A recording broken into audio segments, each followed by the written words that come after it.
I'm doing great. I'm doing great. It's like like we say every week here. It's surprise, surprise. Waking up in Malta, 30 degrees and sunshine. We have this 4 months in a row. Kind of missing the rain, to be honest with you. But yeah, I'm okay anyway. How are you? I'm doing fine as well. So I'm still in Greek. I'm still in Greek. Now we're at Corfu Island. So weather-wise, I'm pretty much on the same boat like you are. I don't miss the rain in Munich at all.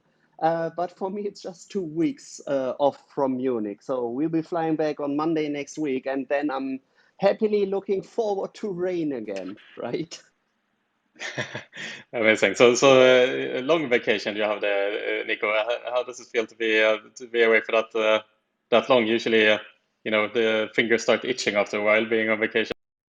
So first of all, I'm just shifting my working kind of desk to another destination. Like last week, covering the session from Crete. But it's nice to just change locations, get a different mindset, see other things rather than all this COVID pandemic bombardments in the news. It's just good to actually see some life and some happy faces again.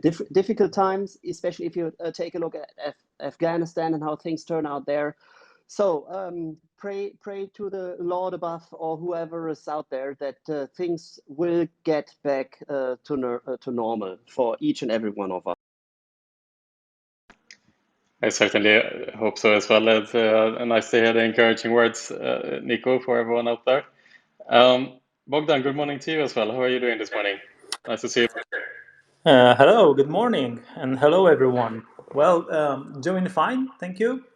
Just heard about the nice weather conditions you have. So just to make you a little bit of envy of refreshing breathing, I'm just going to tell you that currently outside is a nice cloudy weather with the 18 degrees Celsius. So it's not that bad. It's not raining, but it's refreshing, fresh wind, and yeah, it makes working a little bit better than in the air-conditioned environment. Which is exactly where I am right now, but I'm not complaining. Rory, good morning to you as well. How are you doing, my friend and colleague?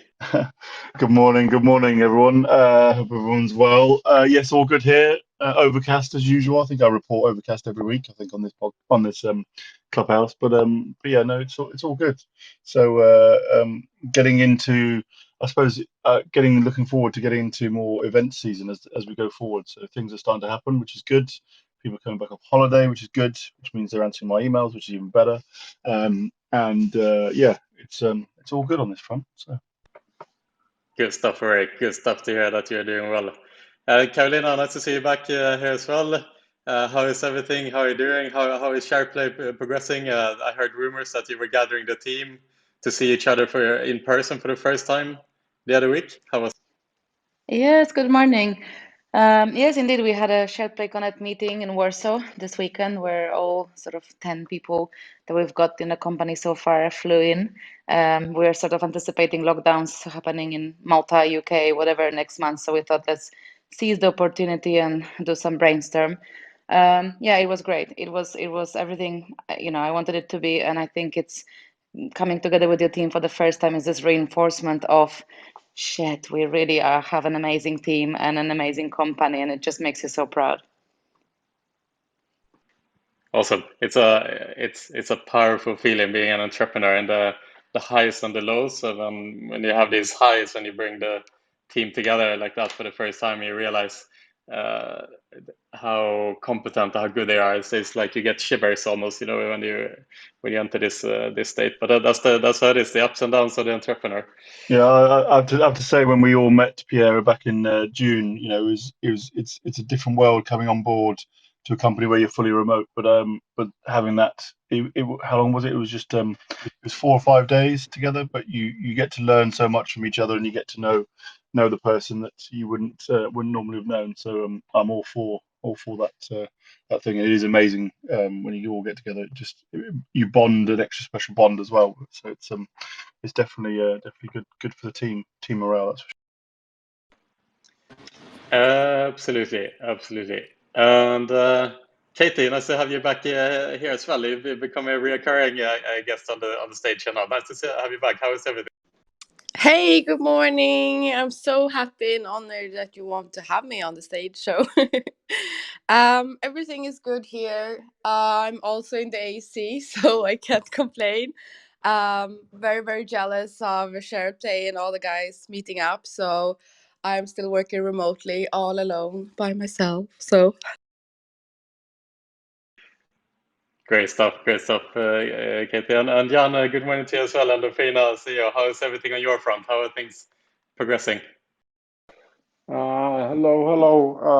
I'm really sorry for everybody who's still in some kind of lockup or doesn't have interaction with their colleagues. Because, to be honest, right now we are advertising this as a perk to everybody that we are making a maximum effort from our side to have people in the office, not to push them, but to keep this opportunity open at basically all legal costs. Hopefully not illegal ones.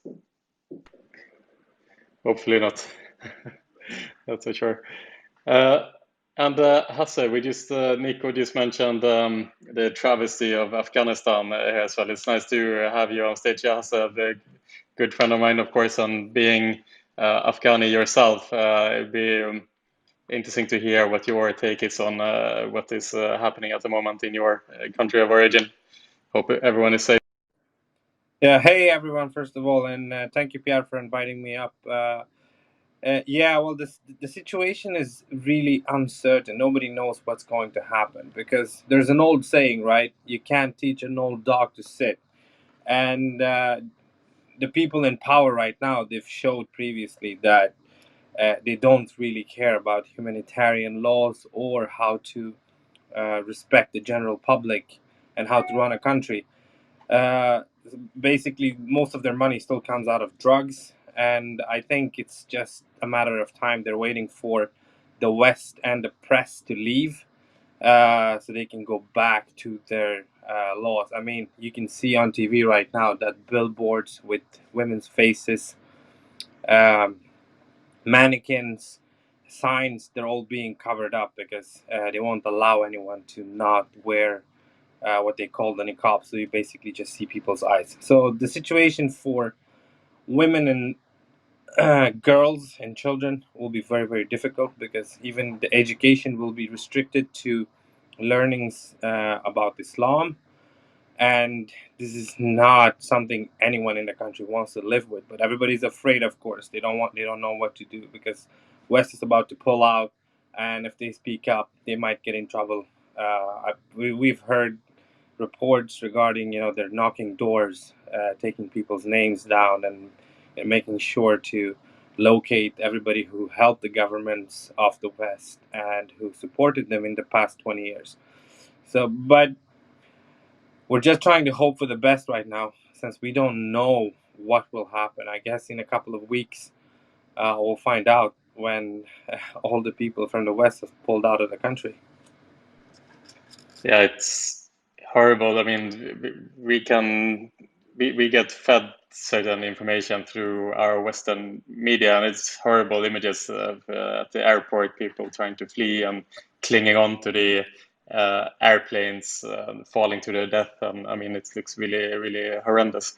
Hasse, I mean, from your perspective, like, what is like the opinion on the ground in general? Is it from what I understand, that the Taliban is a very small minority in Afghanistan that still managed to come to power.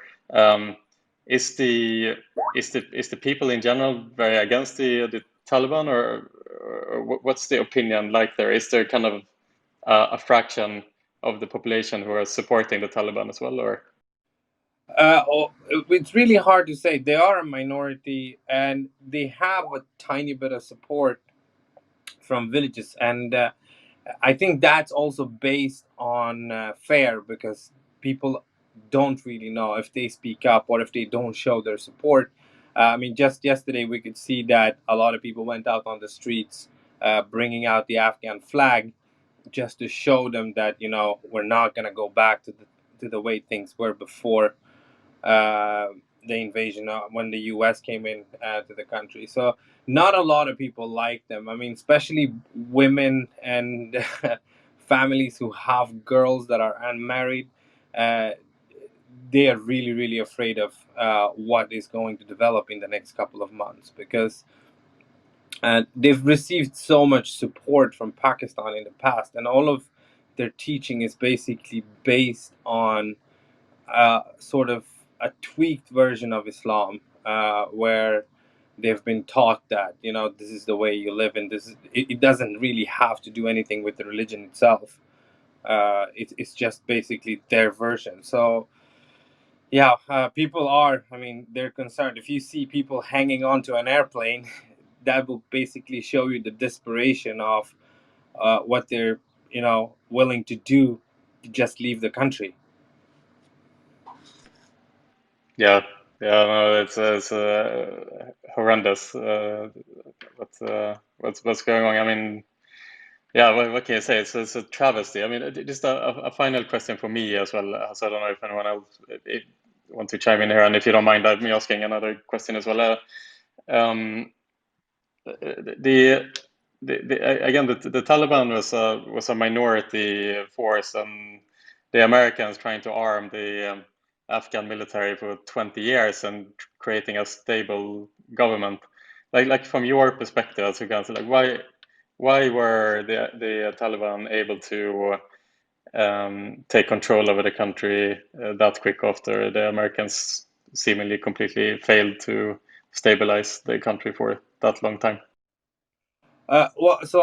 Basically, there was a really good article in the Guardian yesterday where they explained. I mean, this has been known to the U.S. for a very long time, that the situation, they don't have the situation under control, and there's been tons of reports from intelligence that basically went to Pentagon and to the U.S. and told them that because Taliban has Pakistan as a safe haven. At the same time, the U.S. were trying to build these forces, but they were turning a blind eye to what happened in Pakistan and how they got over the border.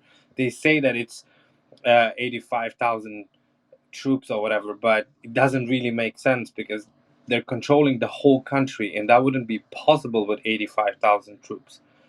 So along the way, when the support got cut off, most of the army outposts weren't receiving any ammunition, food, or anything. So after fighting with what they had for over a month, they slowly had to withdraw or surrender because they didn't have any more ammunition left, they didn't have any more food left, and they didn't.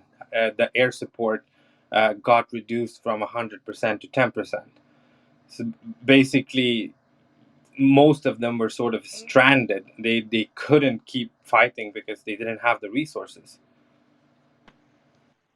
All right, fair enough, because that's in contrast to kind of the perception, which is from Western media that the Afghani troops kind of did not put up a fight in the first place. So I think even that's what the U.S. president was saying. Biden is making the excuse, let's say, that the Afghani forces just didn't want to fight. But what you are saying, is that that is not true. They were fighting until they didn't have any ammunition left, essentially. Yeah, no, I mean, it's a. I would say there's definitely some sort of corruption where people basically might have been bought off, but most of the special forces. I mean, they say that they didn't sort of they don't kill people or whatever, but most of the special forces that really put a fight up against them. They were executed as soon as they basically ran out of ammunition or they ran out of weapons.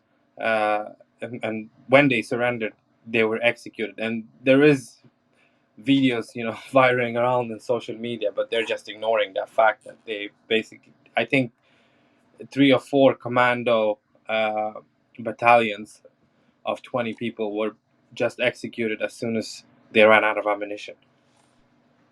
Fair enough. Fair enough. Not sure if anyone else wants to chime in here or comment or ask something here as well on Afghanistan. I know it's a bit off topic. We are a gambling room at the end of the day, but we're also human beings. So if anyone wants to chime in, feel free. Otherwise, we'll kind of head into the topic of today. Thank you for that, Hasse. It's nice to have you here, and I hope that everyone that you know and are close to are safe in your home country. So, Thank you, Pierre. I really appreciate the support. And if everyone have any questions, I'm always here to answer. awesome. Thanks, Hasse. In your professional life as well, Hasse, you're a long-standing major affiliate as well here, of course, and Katie, same, coming from the marketing side of the industry. And predominantly today, we would like to focus a bit on the Twitch drama, let's say, of last week, where Twitch announced that they are not allowing affiliate links to be published anymore by the casino streamers. This news came after quite heavy pressure from some of the major streamers like H3, who is one of the major streamers on Twitch and YouTube, who has been criticizing Twitch heavily for allowing some of the famous streamers to stream casino towards a younger demographic, towards underage people, with links to kind of shady sites and questionable sites that doesn't care about responsible gaming and so forth. And in response, Twitch decided to basically ban affiliate links in order to protect the viewers, let's say. So this has led to, just the other day, Karolina mentioned this morning that several of the major casino streamers have faced temporary bans, Rothstein being one of them, for example, and others as well. And so that's a topic I'd like to pivot towards a little bit today, but we also have some other interesting topics to discuss as well. Before we do that, however, I'd like to just urge everyone in the audience here, if anyone wants to join us on stage to join the discussion, just feel free to put up your hand, and we'd gladly let you up on stage here together with our cozy little group that we have here today. Also want to mention to the people who are on stage that the session is being recorded by our dear Martin Pettersson here in the crowd, and it will be published later on the iGaming Next YouTube channels and our social media channels. So if anyone wants to have something removed from this recording, we are more than happy, more than willing to do that as well, as we respect the privacy of Clubhouse.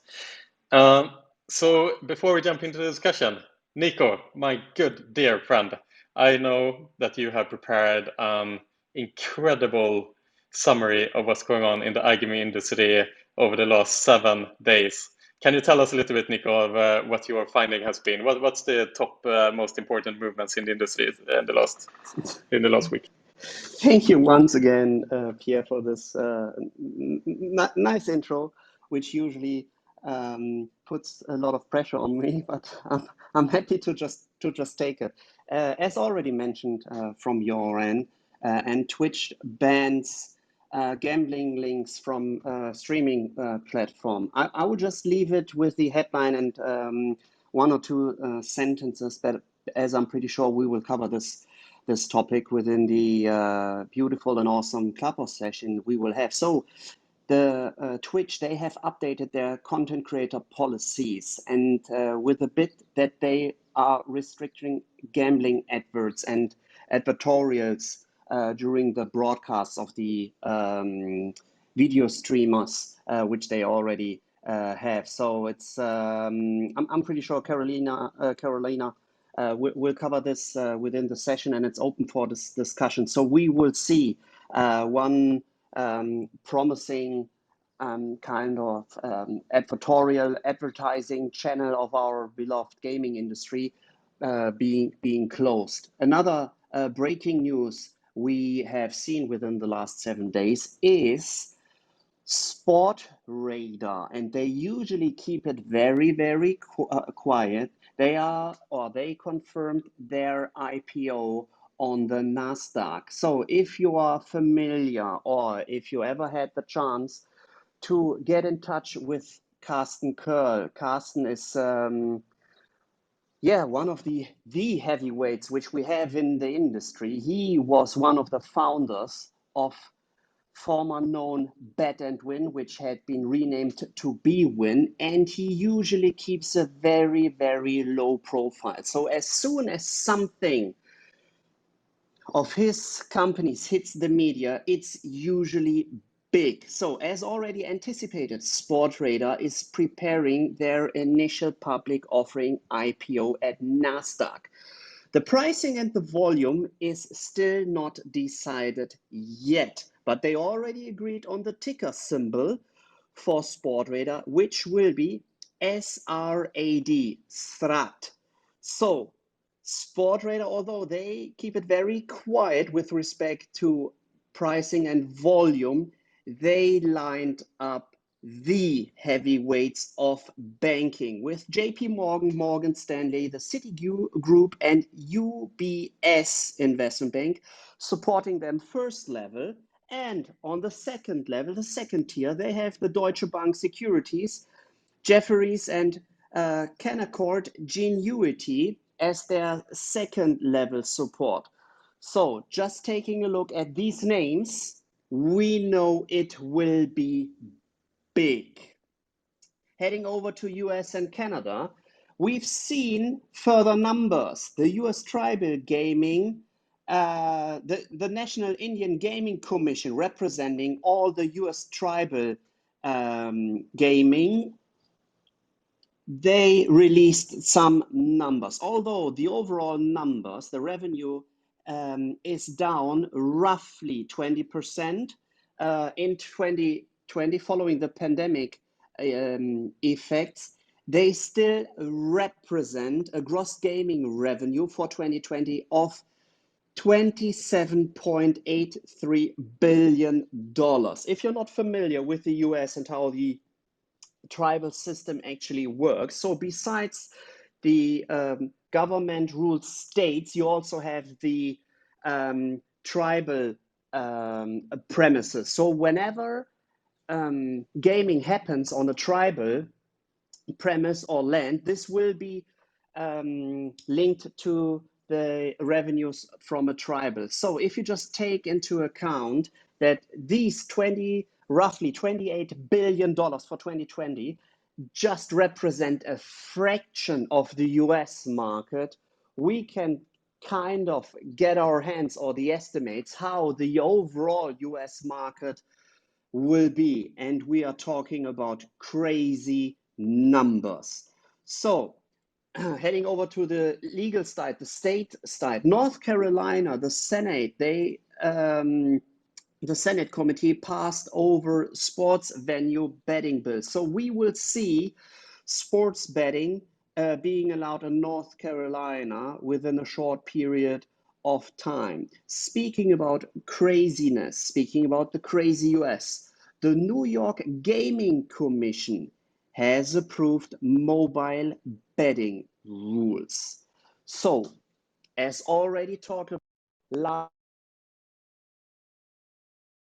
the overall licensing process in the state of New York is a bidding process where only a couple of operators will be able to actually operate in New York as well. We already touched on that the overall bidding process is just overall madness, and there are rumors going around that the FanDuel bid is as of now leading the pack with a proposed 50% tax rate for New York mobile betting.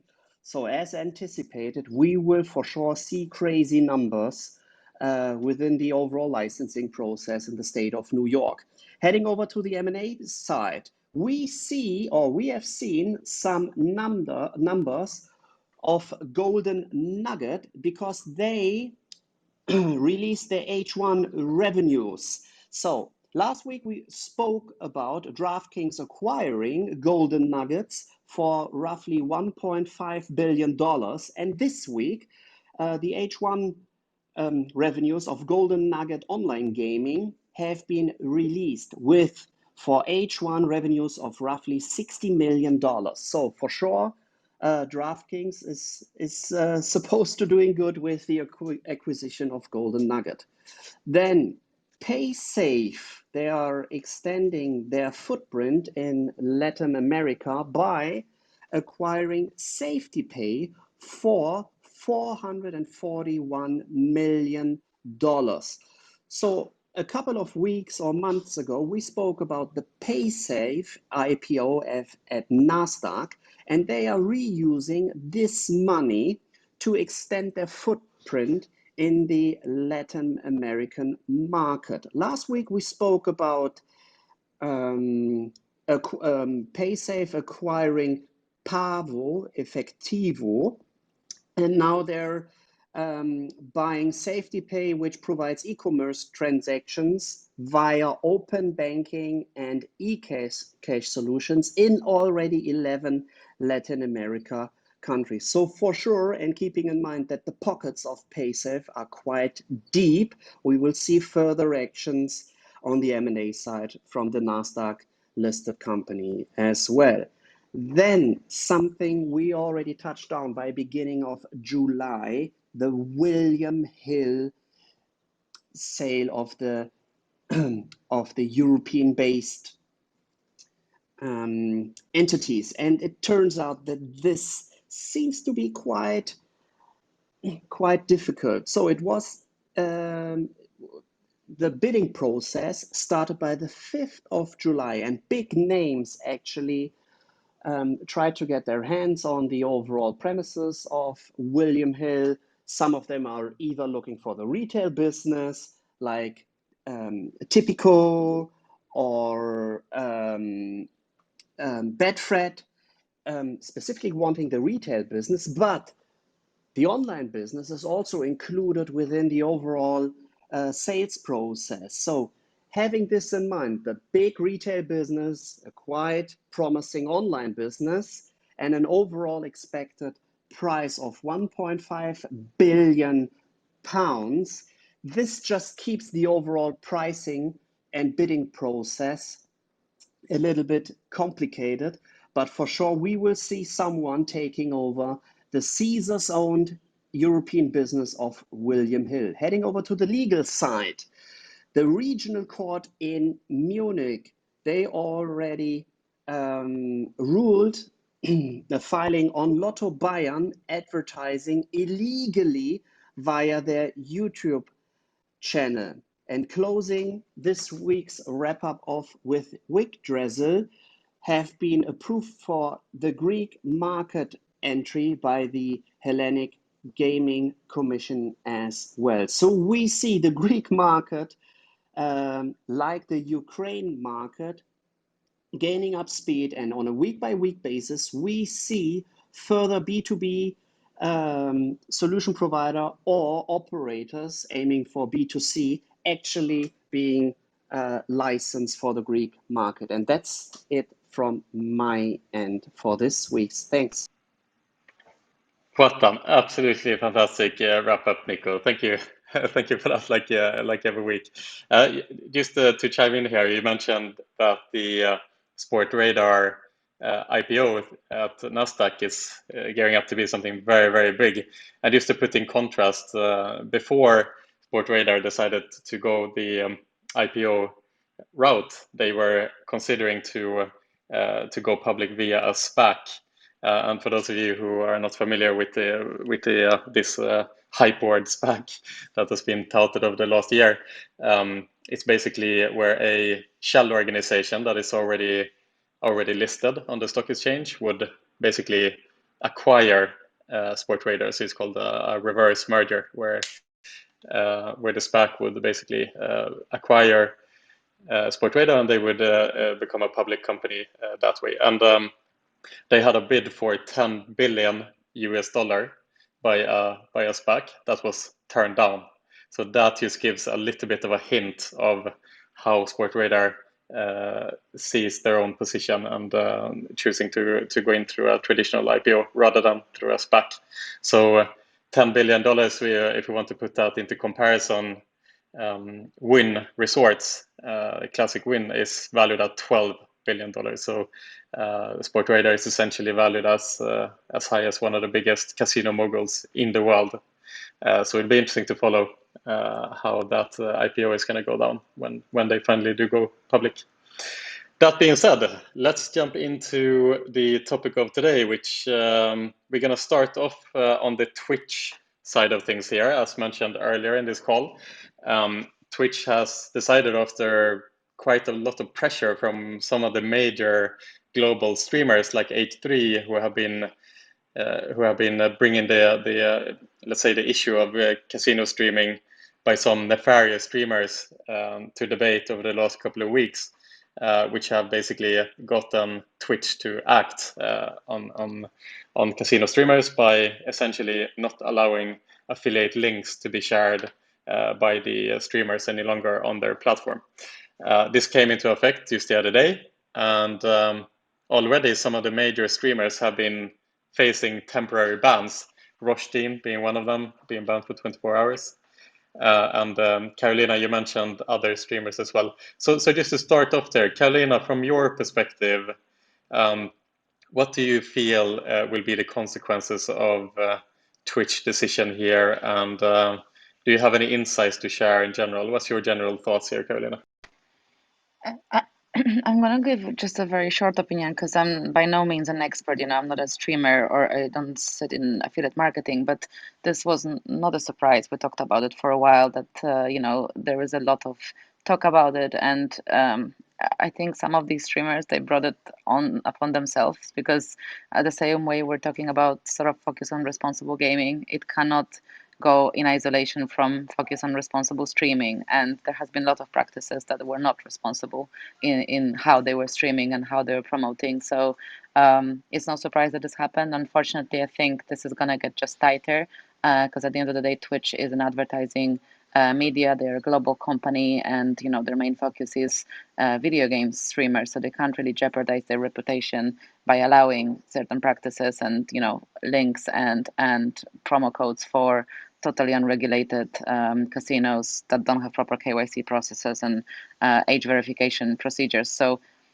I think it's going to get tighter. I think it's going to have a ricochet effect on some of the people who have been responsible in their approach. So I think it's welcome by some, even within our industry or in the streaming community, but it will for sure impact all of them. And I see this as being tighter and tighter. It's just a first step.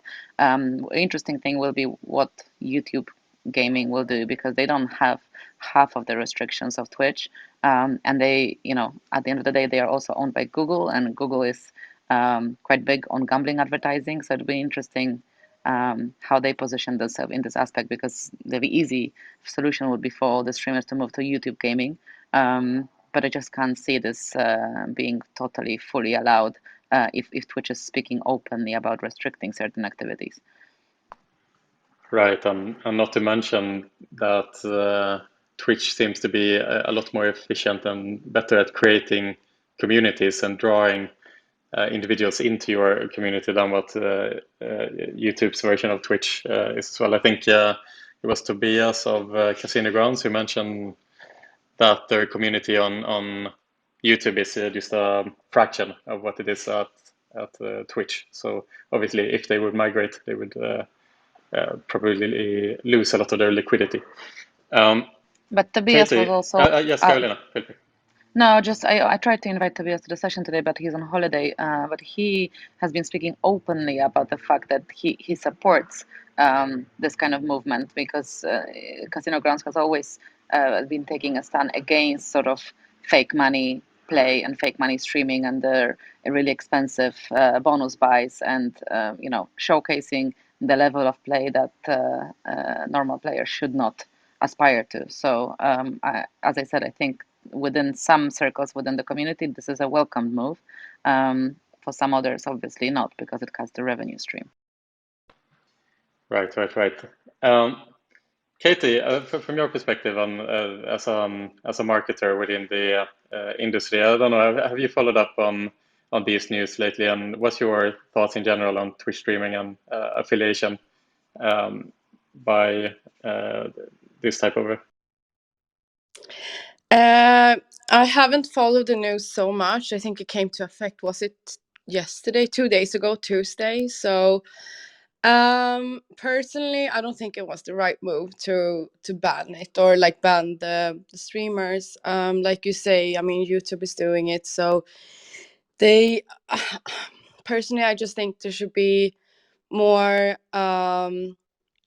regulation of some sort. They should find some procedures, but I think the way to just like, because right now there's so much stigma around the industry. That's it. You know, if you look at Twitch, there's still a lot of porn, there. You can go to people's, they're referring you to your OnlyFans and stuff. So, I mean, there's still wrong industry, so to say, on Twitch. They're just going a lot harder on gambling because that's what people are used to. And it's regulated, so they can do that stuff.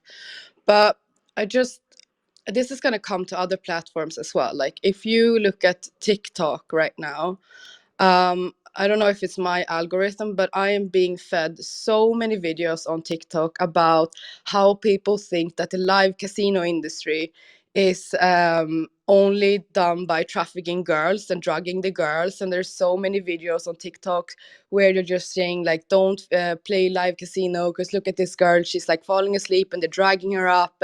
And it's not evolution. I've double checked, it's not evolution.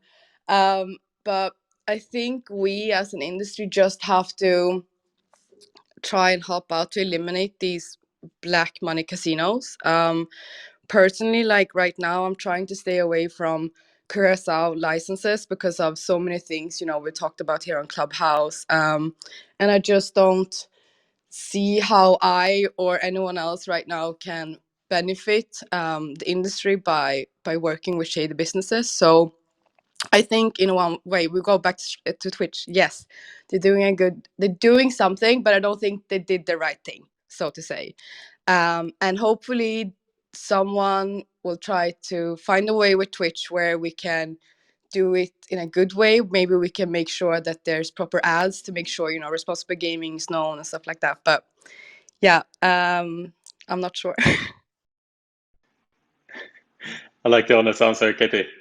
Hasse, from your perspective, obviously, we're going to jump over to John afterwards as well. Hasse, what's your perspective here on the on the Twitch new rules that are being implemented and how streamers are being affected? Is this something you're following closely?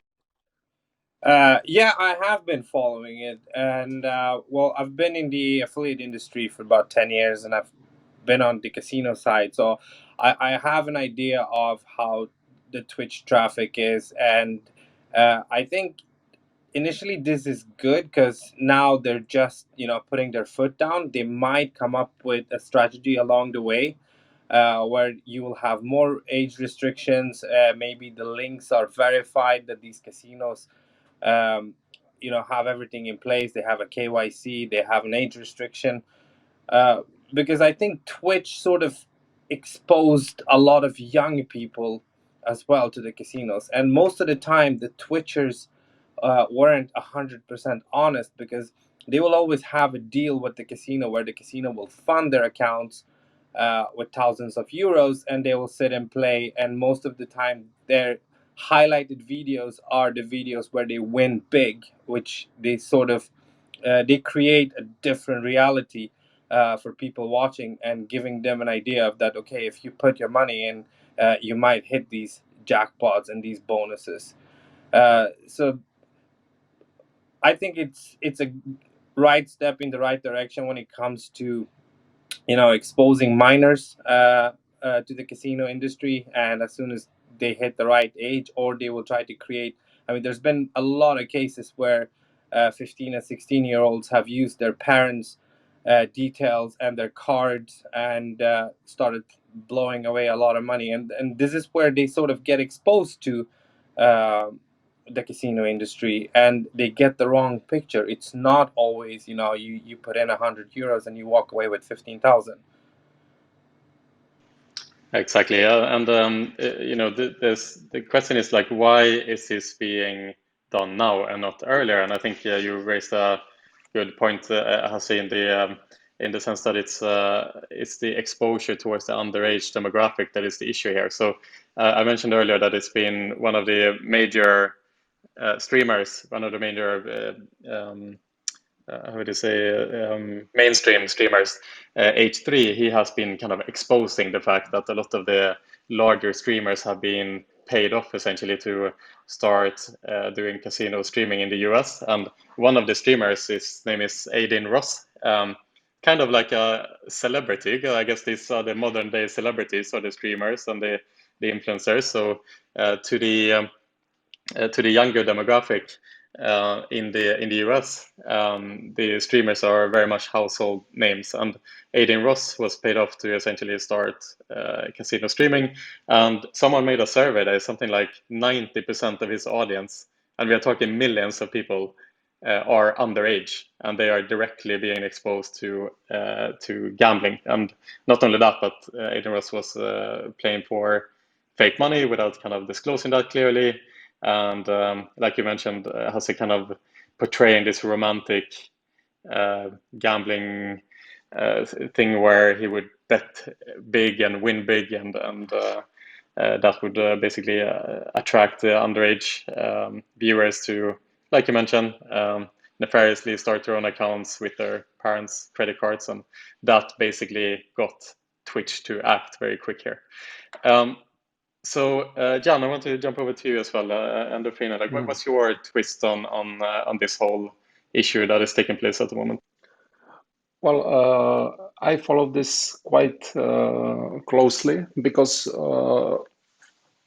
at the moment when basically we were starting, the casino stream was starting at the same time. It was completely in the infancy.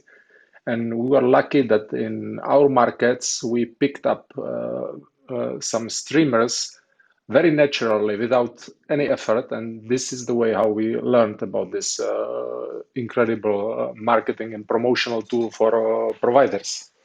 Because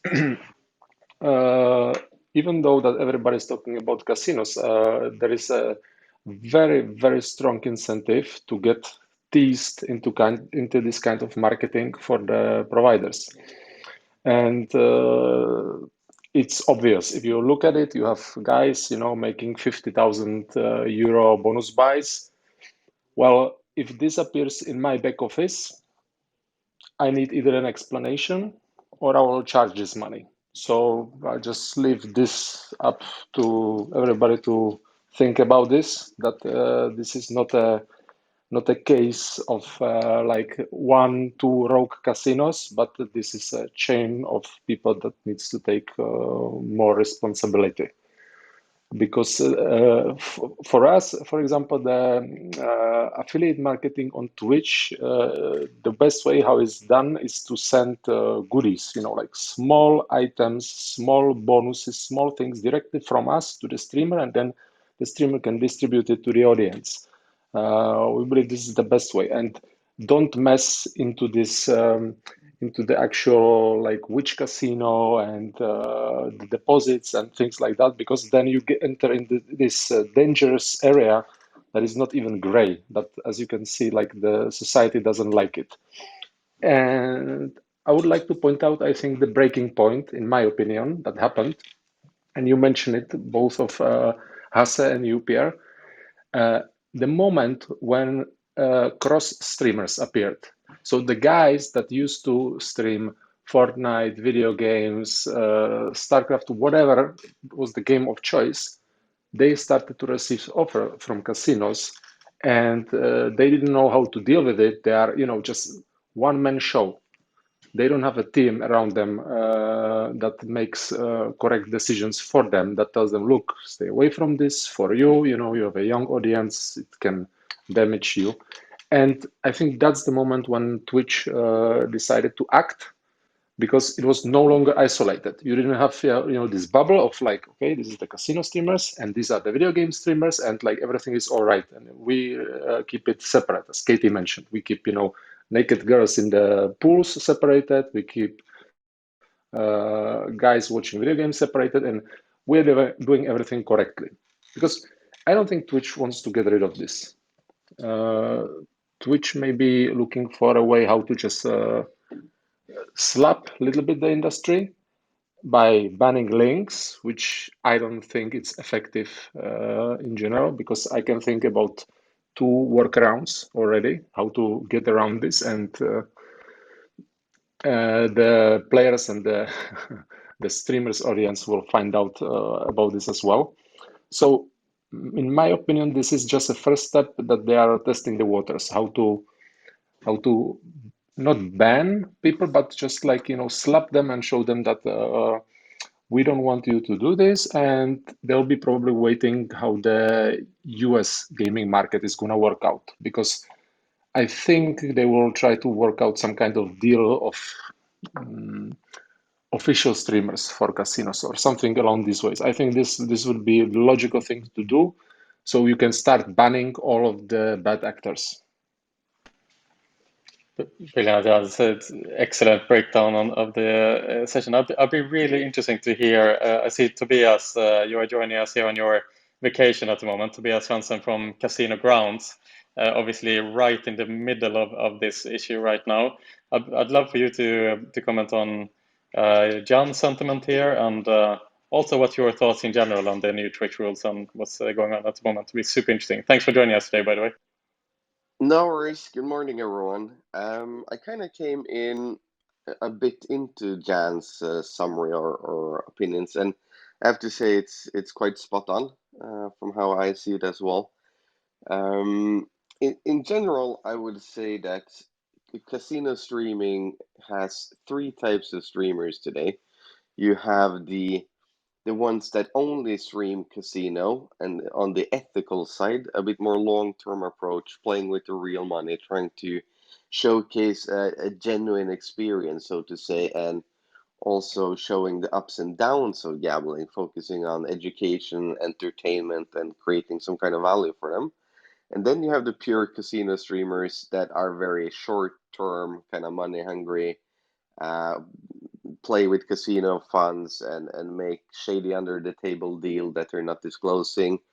And then I think the whole situation we're in now is from the third category, as Jan kind of touched upon here, where you have streamers that have been building an audience in the traditional esports games, and then suddenly started to introduce mega high rolling through these quite, so to say, shady unlicensed casino. And it just went to the full extreme. So at the, when you have somebody playing Fortnite or these other games where the audience tends to be quite a bit younger, when they suddenly introduce a crypto casino, buying, bonuses for $50,000 or $100,000, losing millions, without really caring. Twitch and other similar platforms are forced to take action. The thing is that the terms and conditions Twitch introduced isn't really much different than what's been on YouTube for a while. So it's more interesting to see how they are going to enforce it.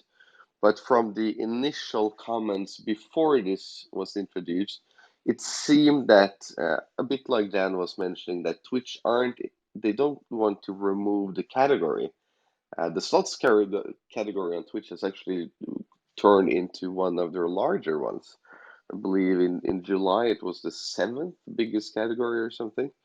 But the problem is that the crypto casinos, especially the unlicensed one, they're marketing themselves as VPN friendly.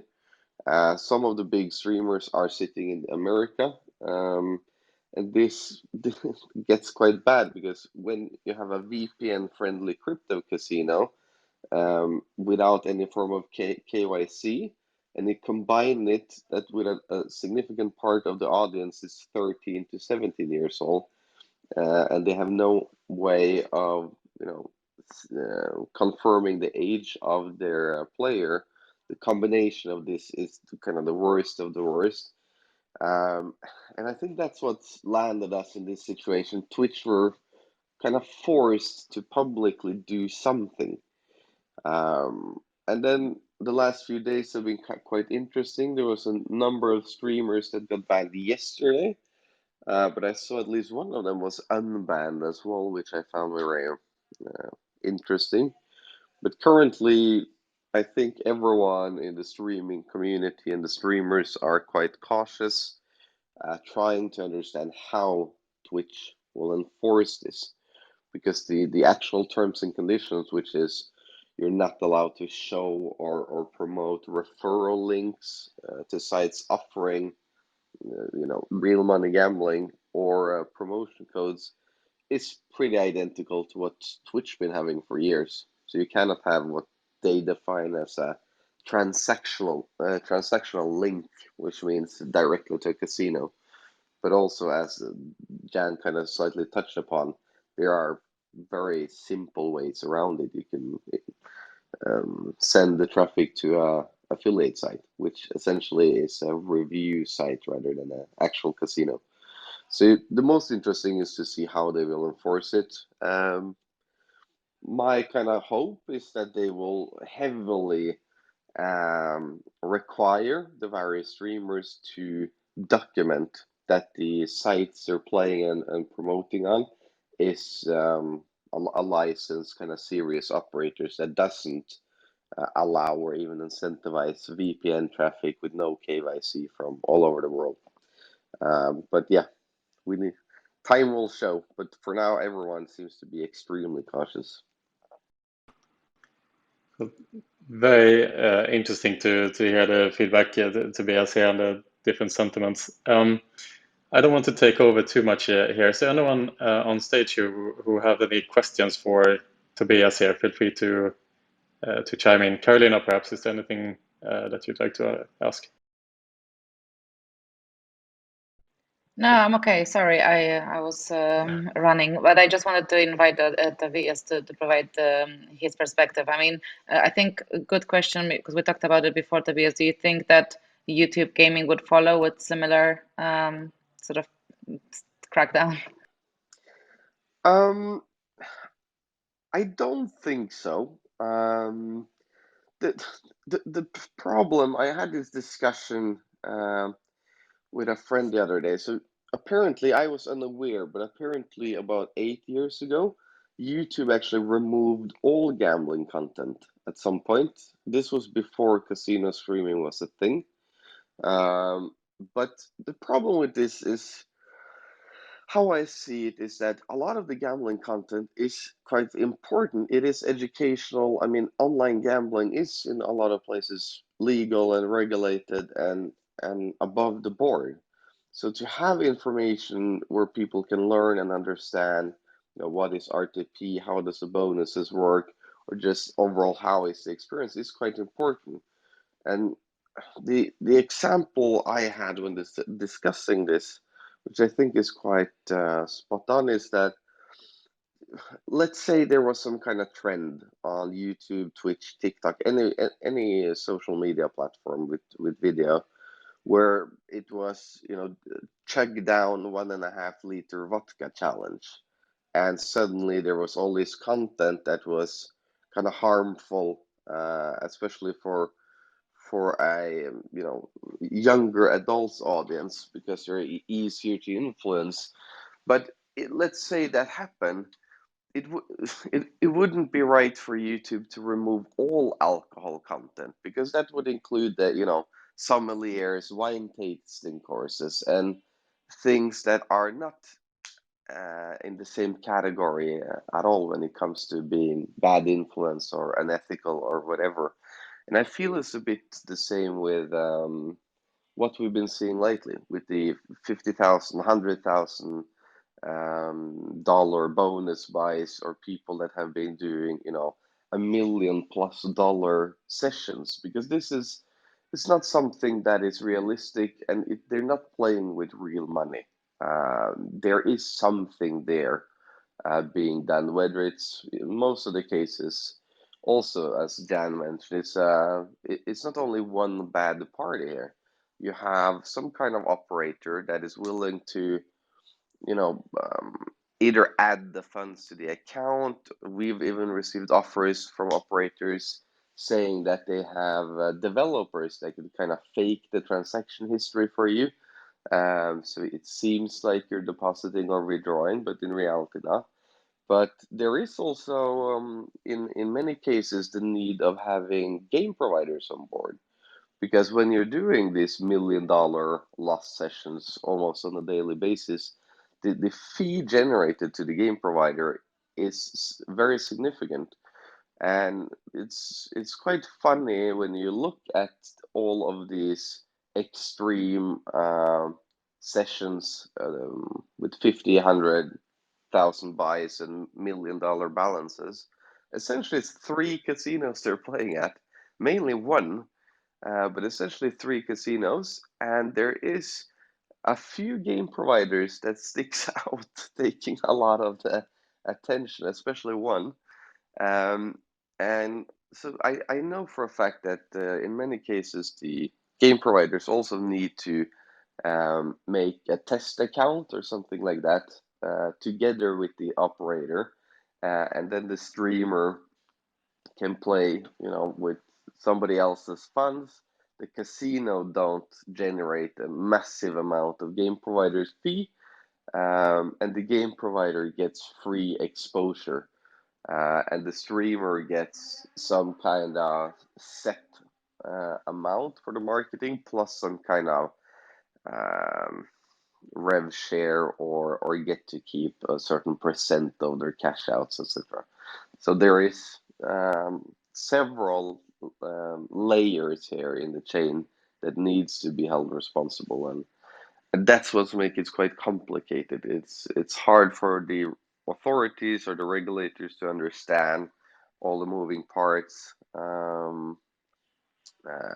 So yeah, it's tough, but hopefully we will see. I think given the size of the casino category, I hope Twitch will invest in understanding the issue properly, and there is some slight indication on it, but at the same time, for people outside the industry and even inside the industry, it's hard to understand how all of this is connected, and who is contributing to the problem, so to say, and who needs to be held responsible. But I'm hoping that this is actually a positive thing, that the category can be a bit more isolated again, because when you mix in the streamers playing computer games, you do get a significantly lower age on the viewers, and you can see on statistics on some of them that they have 30-40% of their audience is 13 to 70, and that's ruining what we've been trying to build up in casino grounds and other serious actors within the segment. So yeah, we will need to see how Twitch tackles this, but I'm quite excited. It can go both ways. It can be a great thing for the industry and the casino streaming scene, or it can be a need to migrate onto other platforms. One of the alternatives is, for example, that we set up our own. We have been preparing for these kind of things for quite some time, because when the extreme amount started, you just understood that something will happen. Good to have contingencies in place, Tobias. You mentioned there's one game provider that is more popular than others for some reason. Does it start by P by any chance? The name? It doesn't take long to guess this if you go on YouTube, but I don't. It's so obvious it doesn't need mentions. But I know also there's been quite a bit of lawsuits, threats coming from both them and some of the operators. But if you have a look at the top 5 streamers in terms of total amount of viewers, all of them are playing the same casino, and 95% of their gameplay and bonus buys is done on one game provider. But yeah. Fair enough, fair enough. Just a final question for me as well here. So Tobias, I mean, we talk about, you mentioned, you draw the comparisons to alcohol, for example, and it's a clear difference if you are promoting chugging a bottle of vodka to, you know, a fine tasting of the nicest red wine, let's say. I think, by the way, that's an excellent comparison to name yourself as Casino Grounds, perhaps the sommelier of the iGaming industry, let's say. But in any case, do you think that Twitch understands the gambling industry from that perspective? Because I don't know if you saw the debates that have been raging by H3, one of the bigger streamers. He has been bringing this to life, to light, essentially, this issue of these cross streamers that you're talking about, who are now promoting casino towards underage people. And during those debates, it's very much that he clearly doesn't have an understanding of the gambling industry and separating, let's say, operators who have the best intention for their players compared to VPN-friendly crypto casinos. To him, it is the gambling industry that is bad, essentially. Gambling is bad. Do you feel that Twitch have a better understanding of organizations like yourself who are trying to do the right thing versus, let's say, the more nefarious streamers who are just trying to earn quick money? I've been watching this. No, I don't think they have enough understanding at all. I think it's largely problematic. I mean, I've been following his podcast. Is kind of this always been this kind of controversial bomb, and in a lot of cases I agree with his opinion. But the problem or what happened here is that Americans in general have very low understanding of the iGaming industry. They they know their brick and mortar gambling, but when it comes to online and especially regulation, it's very little knowledge. I think everyone here that's tried to hire a US expert will know that it's not many to choose from when it comes to the online gambling industry. Um, I think the focus in those podcasts, etc., is wrong, and in many cases is from the for the wrong intentions, because H3 and the other kind of streamers that have been critical, they're also trying to create some kind of controversy to drive traffic to their brand and channel as well. So their focus isn't necessarily to make it right. The focus is to speak loudly about something controversial in extreme terms and then using that to further build their own brand. When it comes to Twitch knowledge and understanding, I'm not sure, but there was an Wired, the online magazine or the news thingy, had some questions to Twitch where they got a reply ahead of the recent update. So after a lot of the controversy, they asked for a comment, and it was only a few sentences where Twitch replied, but the way they replied kind of indicated that they also realized that the problem wasn't the casino category itself. The problem was this sudden introduction of streamers that have built a massive audience playing computer games suddenly moving into extreme gambling with zero knowledge both on the gambling side and especially the industry side. And it just got introduced to a whole new audience that shouldn't necessarily be introduced due to the high level of underage, but it was introduced in a very bad way. They kind of went straight to the most extreme, no education about responsible gambling or just the fact that normal people don't gamble for $1 million on a Tuesday, loses it and sit back and smile and just move over to playing a bit more Fortnite. So I think that is the key, but it's yet to understand how Twitch will enforce it, and that's the key part here. Fair enough, Tobias. Thank you so much. Nico, you want to chime in there as well? Yes, I just want to drop one argument as well into the overall discussion, which is great. And thanks again, Tobias, for all your insights, and Jan as well. So, what has happened within the last, let's talk about 10 days? We've seen a possible risk coming reality by FanDuel being subpoenaed over their SB Tech merger. So, keeping this in mind, that as soon as something which you represent within your books as the revenues, which Twitch as an Amazon owned company for sure does, as soon as it comes to advertising illegal gaming, maybe they are just afraid of being taken to court as well. Because no one of us has been sitting within the board meeting where they finally decided on updating their policies, but maybe there's not just a coincidence of FanDuel being subpoenaed last week or the week before last week, and Twitch suddenly updating their policies. We don't know for sure, but maybe this is an argument as well. I just want to drop this kind of thought from my end.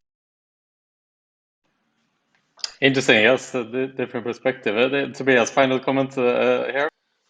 I think that could very well contribute. I mean, you tend, when there's negative attention towards something, you tend to kind of, be a bit more skeptical, cautious, etc. Personally, I think the main driver for Twitch taking action was that they went from having this isolated category where thing was within reason. The gameplay was at the level that was not too extreme. There was a healthy amount of education when it comes to responsible gambling, limits, and these kind of things. And then over the course of 6 months, it went through. I read somewhere that I think it was 4% of the top 1,000 streamers Twitch have, the top, the absolute biggest, started promoting gambling in one way or another within a couple of months, all through the same operator. I think what happened next was that a lot of the absolute biggest streamers, such as H3, you had Asgard or something, his name is, you had this lady called Pokimane. All of these are kind of top 50 streamers in the world, some of the most noticeable influencers in YouTube and Twitch, started discussing it in a negative way, creating even more attention. And now you're suddenly starting to get mainstream attention. And as you mentioned, Amazon is a very public, large company, so they need to show some kind of action stopping it. But from the comment they had in Wired, they seemed quite focused on targeting the crypto, VPN-friendly crypto with very low levels of KYC and zero responsible gaming. So I hope that's the direction they're taking. But as you mentioned, there is a lot of factors here where the worst case scenario is that Twitch, YouTube, and similar platforms just decide that it's too complex and too much work to understand all of it. So to avoid taking any risk, we're just going to shut it all out. But that ends up in the vodka chugging versus wine tasting scenario, and it would be a shame because there's been a lot of serious actors within this segment for a long time trying to actually break down the taboo and educate on things like responsible gambling and stuff for years now, and it's disappointing or sad to see that you have a few very short-term money-hungry streamers and operators and game providers trying to take advantage of their audience. So yeah. Awesome. Thanks for that, Tobias. It's been a really great discussion today overall. Thanks, Tobias, again for coming in on short notice. To wrap things up a little bit today, Bogdan, you've been listening in here during the hour. It'd be really interesting to hear you summarizing the session today anything that you got out of it, or any perspectives you'd like to bring here as a closing remark? Well, actually, I've been listening very, very closely to what the esteemed colleagues had to say, and to be honest, there is not so much to add, because pretty much everything has been said already. In regards to the Twitch, the only comment I have that we're going to see this kind of stop signs when it comes to the social media platforms, but this is more related to actually their plans for the expansion, and even if they decided to sell the company, or thinking about the acquisition, or entering the respective markets when they are going to be positioned very, very strong. We should be seeing this kind of let's call it a strange activity. However, this will not stop the streamers from publishing their tests, their broadcasts, and making money. There is a lot of other platforms, and as is being said, still YouTube does not ban it. So I don't see any problem for Twitchers to actually go to YouTube, and the problem will not be solved in any way for the Twitch users. But from the other angle, we see quite a lot of weird stuff happening on Twitch, and I don't think banning the gambling from Twitch is it's the right move from the Twitch. So if you want to actually ban it, and if you want to forbid, then you need to think this twice and thinking carefully, because people obviously will find a way to find their audience anyway. So it's I would say it's more business and political decision, rather than having a good thought behind it. So except from that, I don't think there is big sense to take more of the time, because everything has been said already. So thank you very much. Thank you, Wolfgang. And thank you everyone who came up to stage today. Hasse, nice to have you here for the first time. I know you've been a loyal follower to the breakfast chat, so it's really interesting to have you up on stage. Hopefully we can get you up here in the following weeks as well. Rory, Katie, John, Tobias, again, thanks for coming in on short notice. Nico, my dear co-moderator, amazing wrap-up as always. Bogdan, nice to see you here, my friend, as well. Guys, I wish you all a fantastic week ahead, and take care of each other, and hopefully we'll see you here next week again. Thank you, guys. Thank you. Bye. Thank you. Ciao, ciao. Bye-bye. Bye. Bye-bye.